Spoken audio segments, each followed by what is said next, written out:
Forests cover roughly 31% of Earth's total land area, according to the FAO Global Forest Resource Assessment. Africa holds roughly 20 to 23% of its land area as forest, with the largest concentration in the Democratic Republic of Congo. As of 2023-2025, Uganda's forest cover stands at approximately 11.8% to 13.4% of the total land area. The International Day of Forests, observed annually on March 21st, was established by the United Nations General Assembly in 2012 to raise awareness of the importance of all types of forests and trees outside forests. Today, in our ECOTRUST show, we are focusing on conservation of forests in Uganda and how communities can benefit from tree planting. Lydia Kuganyira is an expert in biodiversity conservation from the Ecological Conservation Trust of Uganda, ECOTRUST. My name is Lydia Kuganyira. I work for the Environmental Conservation Trust of Uganda as a coordinator for climate resilience. Ugandans should pay attention to forest conservation because it is evident that, for example, between 2002 to 2015, we have lost around 1.8 million of the forest cover, which contributes to about 4% annually. So we have really lost a lot of forests. So it is very key that Ugandans protect the forests because they help in securing livelihoods, ensuring water supply, as well as water supply for home use, but also for agriculture, which is our main economic activity in the country. Forests are very important because they help us sequester carbon dioxide from the atmosphere. Carbon dioxide acts as the food for the trees. So by planting trees, by conserving more forests, we are literally reducing the amount of carbon dioxide in the atmosphere, which is very, very key to keep our environment calm and cooled. Farmers can play a very big role in restoring forests because they can plant the trees on their individual farms, and they are able to have small pockets of woodlots, or they can also mix the trees in their crops and they increase the tree cover on their land. But also they can come into a collaborative forest management with lead agencies such as the National Forest Authority to protect some parts of the forest and also to sustainably protect and use those patches of forest. But also communities are very key in conserving community forests. There are some forests which are in communities and literally they don't have anyone taking care of them. So communities come together and conserve forests and conserve those pockets of forests. So communities can really help in protecting the forest. According to Kuganyira, communities with small pieces of land can also practice forest restoration, especially agroforestry, while integrating different tree species on their farmland. It can benefit you in several ways, and you can actually participate in tree planting even if you have a small piece of land. There are planting systems designed for all the pieces or the amount of land each individual is having. For example, if someone has a small piece of land, instead of planting a woodlot, they plant an agroforestry system where they mix the trees with crops. So there they will be having the trees, but also having the crops. They can also put the trees in their boundaries. So there they are growing their crops inside the land, but they are having a boundary on the boundary of the land. But also they can make strips in the garden. They can just put one line or two lines of trees.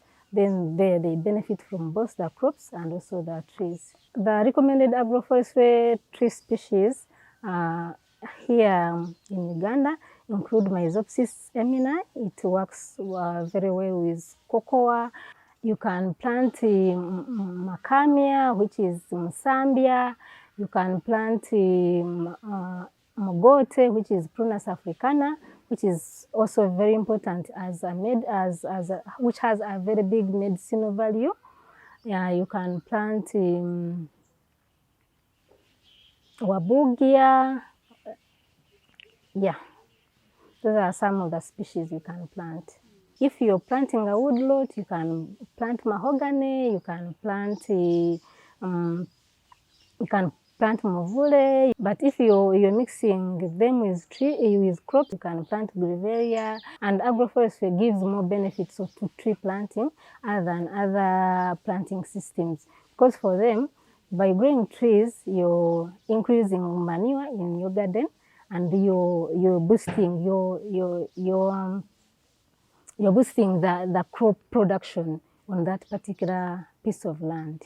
By you not interacting more with the forest, our forest is protected. But also they can come into agreements with the National Forest Authority, and they manage a particular piece of a forest. Actually, when they come into that understanding, they help in protecting that piece of land, that piece of forest.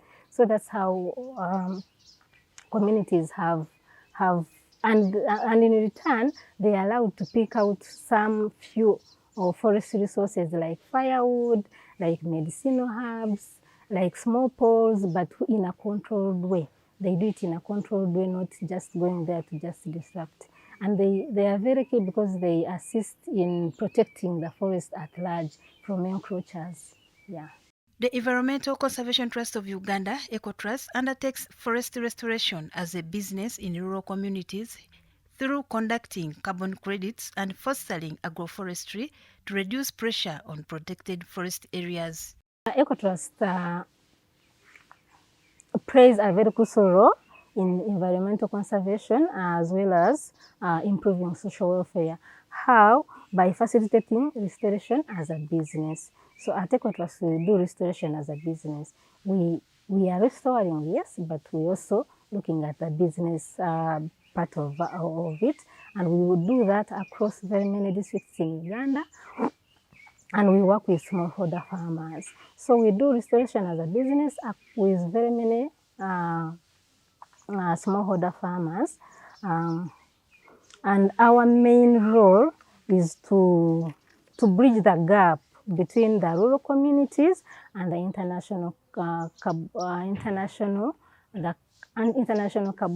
voluntary carbon markets. Yeah. As I've said, we do restoration as a business, and we work at landscape level. So we work in Mount Elgon landscape and in Porogoma landscape. Mount Elgon landscape, we work in the districts of Mbale, Sironko, Bulambuli, Manafa, and Bududa. Then in Porogoma landscape, we work in districts of Daka, Chibuku, Namutumba, Kaliro, as well as Butaleja. Then in Machijoni landscape, we also work in Machijoni landscape in the districts of Chikube, Hoima, Kiriandongo. Then we also work in Rwenzori landscape in the districts of Kasese, Bunyangabu, Chenjojo, Kabarole. And then Queen Elizabeth landscape, where we work in Mitoma, Rubirizi, Ibanda, Kitagwenda, Kamwenge, and Uhwejo districts. At ECOTRUST, farmers benefit from carbon credits by participating in tree planting, and in turn, we quantify how much carbon have been sequestered by the trees they have planted, and give them a payment for contributing to tree planting. Yeah, that is what we do. We encourage a lot of agroforestry, but also it helps to reduce pressure on protected areas. Yeah, all trees literally absorb carbon dioxide, but us at ECOTRUST, we promote a native tree species, the species that have grown here in Uganda, and our major objective or our goal is biodiversity conservation. We want our children in the very many years to come to be able to interact with the tree species we are also having. But also we understand that there are some species that are endangered, there are some species that are rare, and they are getting extinct. So by us promoting planting of native tree species, we are increasing the biodiversity on people's lands. With the guidance of the Ecological Conservation of Uganda, farmers are taken through steps that must be taken to grow trees. Here, native trees used in carbon credits are mostly grown. Smallholder farmers are able to protect the trees while working within their means as they enjoy a number of benefits in planting them. The steps they take, literally we first conduct a community engagement meeting where we give them free and prior informed consent. They would we sensitize them on the importance of tree planting. They pick interest. We give them application forms. They apply, and then when they apply, they tell us that which species they are going to plant, and we go review their lands. When we find that okay, the lands they are showing us is enough for them to grow crops, but also to plant trees, then they can start planting trees, and thereafter we monitor them. We go for monitoring views and they prepare their payments. Yes, actually, even religious leaders, cultural institutions, let me call them institutions, schools, churches, mosques, name it, SCDA churches, everything, they have participated in tree planting, and they are our farmers. They are farmers, but doing tree planting under our programs. Yeah. So sometimes in most of the times when we are having community engagement meetings, they help us to mobilize in their churches. A smallholder farmer, after understanding the importance of trees and why they are important to himself, they can easily protect those trees because they use available resources to be able to protect those. There's no other income that is needed for them to protect their trees. And also, smallholder farmers usually, because they are smallholder, they are planting fewer trees that they can manage on their land. So it doesn't need some other sources of income for them to be able to manage their trees. But also we understand that the payments that they get also help them. For some, it helps them to maintain those trees. Communities benefit a lot from tree planting. For example, tree planting helps for their livelihood to be sustainable. For example, they are getting the fuel, they are getting the timbers, they are getting the poles. They are also planting agroforestry trees. In the many years, ECOTRUST has been encouraging tree growing in different parts of Uganda. A lot has been experienced in the field, though with some challenges, as she further elaborates. I personally love to work with communities, the first thing. Actually, communities have a lot of indigenous knowledge that we can learn from. And from my experience, I have learned that when we communicate to them or when we sensitize them, they actually know exactly what is taking place because they have been there. They have seen our climate change. They have seen our environment change. So it is easier. It is actually so much easier for you to involve the communities in conservation activities. Yeah. But also from my experience, the additional income they obtain from the sale of carbon credits gives them hope that they are also recognized of the activities they are doing. Yeah. We do meet resistance from different communities. They are actually different people, but also there are other competing land uses. For example, in marginal landscape, farmers prefer planting sugarcane other than trees. There are some landscapes where they prefer, in the same landscape, farmers prefer to plant tobacco instead of planting trees. There are some, in some landscape it is maize.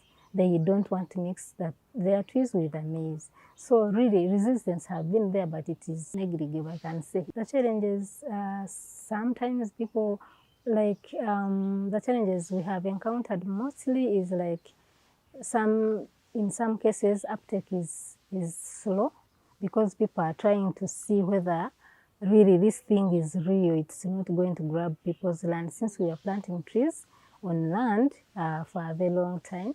So we have received some resistances on that, but we also have we have had some challenges with pests and diseases. Sometimes we plant the trees, but the pests and diseases, the flash floods have wiped out some of the trees we have planted. As Ugandans, we should rethink the economic value of forests. We think that forest is just source of timber. That is what we think about. Like when you look at a forest, you say, oh, how big is this? How many logs can I get out of it? But we forget that forests have multiple uses other than timber. The ecological uses, the water filtration, the provision of medicinal herbs, name it, the carbon sequestration. So we should really stop thinking about it as just a source of timber. Yeah. Uganda's forests are vital for biodiversity, climate regulation, and over 90% of the nation's energy needs. Yet they face severe degradation. Whereas conservation strategies like ECOTRUST exist, protecting this essential resource requires strengthening enforcement, promoting sustainable alternatives to charcoal, and enhancing community-based management to secure the country's ecological and economic future.